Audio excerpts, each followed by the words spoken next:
Number 1, पिछले episode में fire cracker और सोल्जर बॉय का हुकअप हुआ था और इतने सीजन से ये सेटअप किया जा रहा है कि फायर क्रैकर होमलैंडर की बहुत बड़ी डिवोटी है। वो सरवाइव करने के लिए और द 7 में आगे निकलने के लिए ये सब कुछ करती है। अब होमलैंडर को पता चलेगा कि इनका अफेयर है तो वो बुरा तो मानेगा, लेकिन नहीं, ऐसा नहीं होता। जो फायर क्रैकर की स्मेल से सब कुछ समझ जाता है वो इस बात से ऑफेंस नहीं लेता है। विच शोज कि होमलैंडर को फायर क्रैकर के अफेयर से कोई फर्क नहीं पड़ता। वो फायर क्रैकर को कुछ भी नहीं समझता है। होमलैंडर तो उल्टा खुश लग रहा था कि चलो उसके पिताजी मजे कर रहे हैं। हाँ, अगर यहाँ पर स्टॉर्म फ्रंट होती तो वॉर हो जाता। नंबर 2, होमलैंडर फायर क्रैकर को बोलता है कि एक एंजल ने उसे दर्शन दिए और उसे मसीहा डिक्लेयर कर दिया, जैसे कि पिछले एपिसोड में हुआ था। और इसका सब टेक्स्ट बहुत इंपॉर्टेंट है।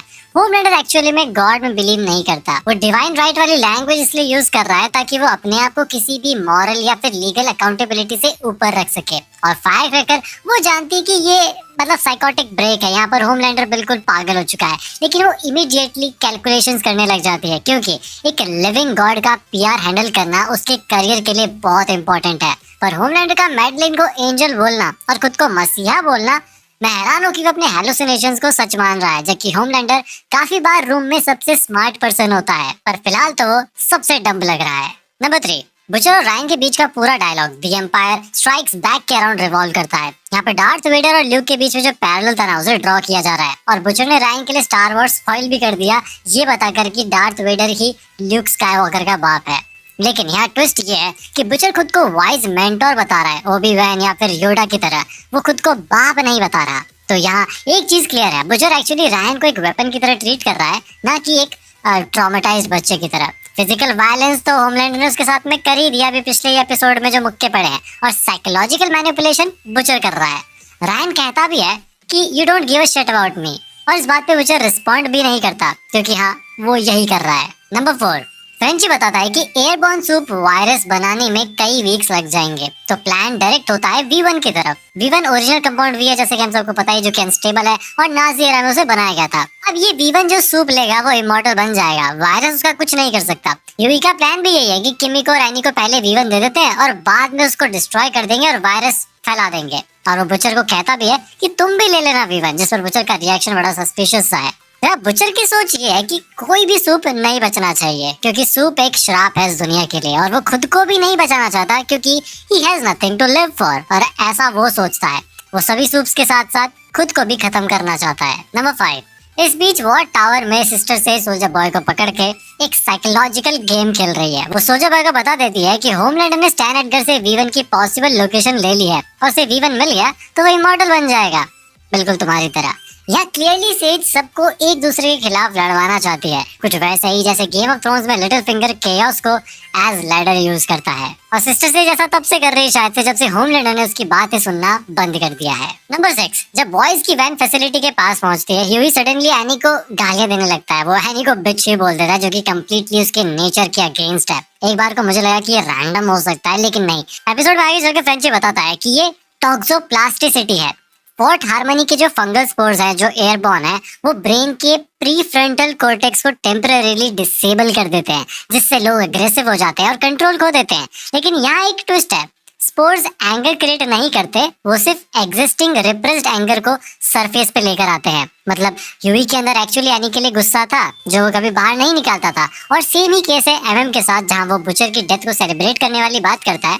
मे भी वो ऐसा फील करता है। और किमी को भी फ्रेंची से कहती है कि वो उसकी पेट नहीं है जो हमेशा उसे ऑर्डर देते रहता है। नंबर 7, फ्रेंची अकेला अनअफेक्टेड रहता है। क्यों? क्योंकि उसकी लाइफ लॉन्ग ड्रग एडिक्शन और रिजल्टिंग न्यूरोलॉजिकल डैमेज ने उसे स्पोर्ट्स के अगेंस्ट इम्यून बना दिया। ये शो की बहुत ही बड़ी डार्केस्ट आयरनी है। वो चीज जो फ्रेंची की लाइफ को बार बार डिस्ट्रॉय करती रही, अब तक हमने यही देखा था, वो आज सबका सेवियर बन गई। मतलब फ्रेंची ने सूखे नशे नहीं किए होते तो आज दी बॉयज का काम तो तमाम था।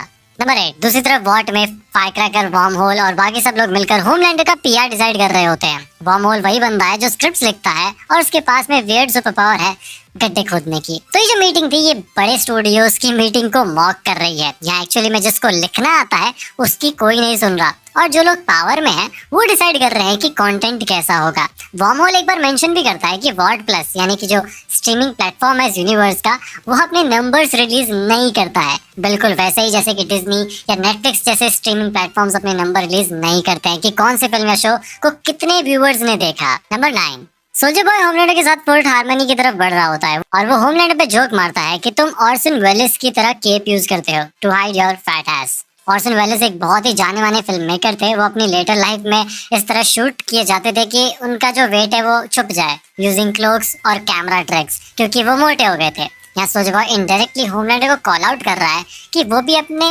रियल फ्लॉज को हाइड करता है और एक मतलब परफेक्ट पब्लिक इमेज मेंटेन करता है। मतलब ऐसा सोल्जर बॉय नहीं कहता, लेकिन ऐसा शो कहना चाहता है। नंबर 10, सोल्जर बॉय कंफर्म करता है कि हाँ उसका अफेयर था स्टॉर्मफ्रंट के साथ में, और होमलैंडर भी सेम चीज बताता है सोल्जर बॉय को। यानी कि जो थ्योरी है कि स्टॉर्मफ्रंट ही होमलैंडर की माँ है वो अभी भी सच हो सकती है, क्योंकि सोल्जर बॉय को शायद ना पता हो कि उसके जीन्स के लिए एग किसके यूज किए गए थे होमलैंडर को बनाने के लिए। और यहाँ पर नोटिस करने वाली चीज ये है कि सोल्जर बॉय जानना चाहता है कि आखिर स्टॉर्मफ्रंट मरी कैसे और उसकी डेड बॉडी कहाँ है, क्योंकि वो बिलीव नहीं करता कि उसने खुद को मारा है। वो होमलैंडर के झूठ पे बिल्कुल विश्वास नहीं करता। लगता है कि यहाँ से कुछ तो भयानक ट्विस्ट आने वाला है। नंबर 11, फोर्ट हार्मनी में द बॉयज को एक डियर यूरिन की बोतल मिलती है जिसपे गन पाउडर की ब्रांडिंग थी। जिनको याद नहीं तो याद रहा, तो गन पाउडर एक्चुअली में पेबैक टीम का हिस्सा था, सबसे पहली soup team, Avengers of the boys universe. ये बंदा फिर प्रेजेंट टाइम में गन इन्फ्लुएंसर भी बन जाता है, लेकिन ज्यादा टाइम तक नहीं, क्योंकि बुचर ने इसको अपनी पावर्स का यूज करके मार दिया था। नंबर 12, तो जब फोर्ट हार्मनी में फ्रेंच एक्सप्लेन कर रहा होता है कि कैसे इन स्पोर्स ने ब्रेन को हाईजैक कर लिया है और कैसे ये थोड़ा ज़ॉम्बी एनवायरनमेंट है, तब ह्यूई कहता है कि अच्छा द लास्ट ऑफ अस जैसे। तो फ्रेंची कहता है नहीं, तो लास्ट ऑफ अस तो वॉकिंग डेड ही तो है, बस इसमें मशरूम्स है ज़ॉम्बीज की जगह। जो कि बात काफी सही है कि लास्ट ऑफ अस और वॉकिंग डेड दोनों ही ज़ॉम्बी शोज हैं, और लास्ट ऑफ अस में ज़ॉम्बीज को क्लिकर बोला गया है। लेकिन यहाँ जो फोर्ट हार्मनी का एनवायरनमेंट है ना, वो लास्ट ऑफ अस से बहुत ज्यादा इंस्पायर्ड है। लेकिन लास्ट ऑफ अस एक्चुअली में वॉकिंग डेड को देखकर नहीं बना था, क्योंकि सबसे पहले गेम आया था 2013 में, और गेम 2 बुक से हेविली इंस्पायर्ड है। द रोड नॉवेल से इस गेम या सीरीज का एनवायरनमेंट आता है और सिटी ऑफ थीव्स से कैरेक्टर डायनामिक्स को लिया गया है। नंबर 13, जब MMV1 का कंटेनमेंट यूनिट खोलता है तो पता चलता है कि वो खाली है। एविडेंस से पता चलता है कि बॉम्ब साइट नाम का एक सूप था 1940s में जिसने इसे चुरा लिया है। तो बॉम्ब साइट वर्ल्ड वॉर 2 के एरा का एक कॉम्बैट पायलट सूप है जो वॉट की एक प्रोपेगेंडा फिल्म में भी काम कर चुका है। मेरे ख्याल से इस कैरेक्टर को इंट्रोड्यूस यहाँ पे इसीलिए किया गया है ताकि जो अपकमिंग प्रीक्वल सीरीज है वॉट राइजिंग, उसको सेटअप किया जा सके, उसके लिए हाइप बनाई जा सके। नंबर 14, तो सोल्जर बॉय को जब देखो तब वो खुद की तारीफ करते रहता है इस चैनल के ओनर की तरह। वो कहता है कि लास्ट टाइम जब मैं फोर्ट हार्मनी में आया था तो फ्रेश वॉर लड़कर आ रहा था और यहाँ असली मर्द फाइटर्स को ही लाते थे, ऐरे गहरे लोगों को नहीं लाते थे। होमलैंडर इस पूरी ग्लोरी का पर्दाफाश कर देता है।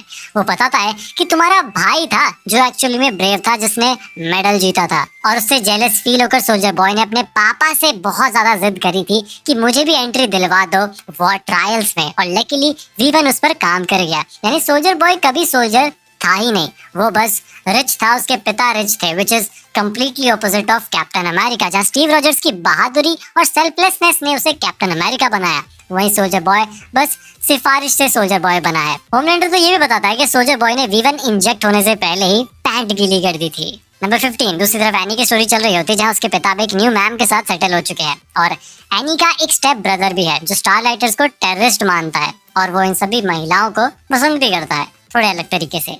यहाँ वो सारी फीमेल सूप्स है जिनकी पब्लिक इमेज क्लीन है, जैसे कि मेव, शेलाइन, फायर क्रैकर और भी बहुत सारे लोग हैं यहाँ पे। नंबर 16, सोल्जर बॉय होमलैंडर को एक यूरेनियम सेल में बंद कर देता है, और ये सीन विजुअली बहुत पावरफुल है।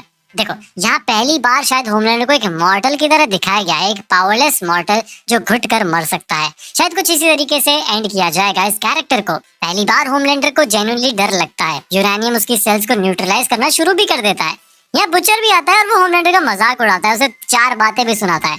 तब होमलैंडर बुचर से कहता है कि तुम सब नॉन बिलीवर्स को मैं खत्म कर दूंगा। तब यहाँ से होमलैंडर का जो कैरेक्टर है वो कम्प्लीटली चेंज हो चुका है। वो टेररिस्ट वर्ड यूज नहीं करता बल्कि नॉन बिलीवर वर्ड यूज करता है। वो उसे एक रिलीजियस एंगल दे चुका है जहाँ वो गॉड है और वो ही एक रिलीजन चला रहा है, और सबको उसे फॉलो करना होगा, जो नहीं करेगा उसे ये मार देगा। जबकि पहले बस होमलैंडर वर्सेस स्टारलाइटर्स तक बात थी, अब बात धर्म पे आ चुकी है। नंबर 17, फ्रेंच और सोल्जर बॉय को फोर्ट हार्मनी में एक ऐसा इंसान मिलता है जो लिटरली वॉल में फ्यूज्ड है बायोलॉजिकल वाइन्स के साथ।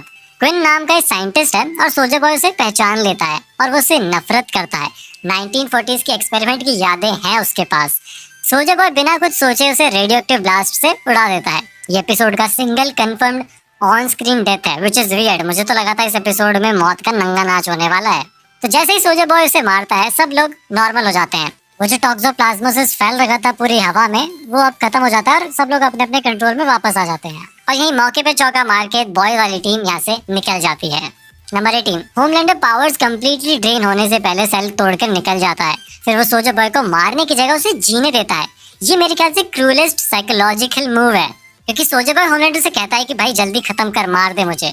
सोल्जर बॉय क्लियरली जीना नहीं चाहता, वो बहुत उदास हो चुका है। उसे जैसे ही वो साइंटिस्ट दिखता है तो कुछ मेमोरीज ट्रिगर होती हैं जो वॉल्ट राइजिंग में हमें देखने को मिलेंगी। मतलब इस एपिसोड में तो काफी ज्यादा सेटअप किया गया है वॉल्ट राइजिंग को। नंबर 19, अब हम पहुंच जाते हैं समैरिटन्स एम्ब्रेस मेगा चर्च में, जहां लाइटिंग नोटिस करोगे तो बड़ी डिवाइन या रिलीजियस सेटिंग वाली होती है और पर्पस भी कुछ ऐसा ही है। यहाँ ओ फादर होमलैंडर को एज प्रॉफिट, गॉड्स प्रॉफिट सबके सामने इंट्रोड्यूस करता है और फाइनली शो ने सिंबलाइज भी कर दिया कि होमलैंडर जीसस को रिप्लेस कर चुका है और लोग इसे सपोर्ट भी कर रहे होते हैं। He is the God now. इस पर्टिकुलर पॉइंट से होमलैंडर की पावर जाना शो के क्लाइमैक्स में और भी ज्यादा ऑब्वियस लग रही है। इस एपिसोड ने भले ही उतने बड़े धमाके ना किए हों, लेकिन सीजन फिनाले को तो अच्छे से सेटअप कर दिया है, जहां बॉयज के सारे मेंबर्स यूनाइट हो चुके हैं, होमलैंडर गॉड बन चुका है और V1 का क्लू बॉम्ब साइट के पास है। तो आपको एपिसोड कैसा लगा कमेंट करके जरूर बताना।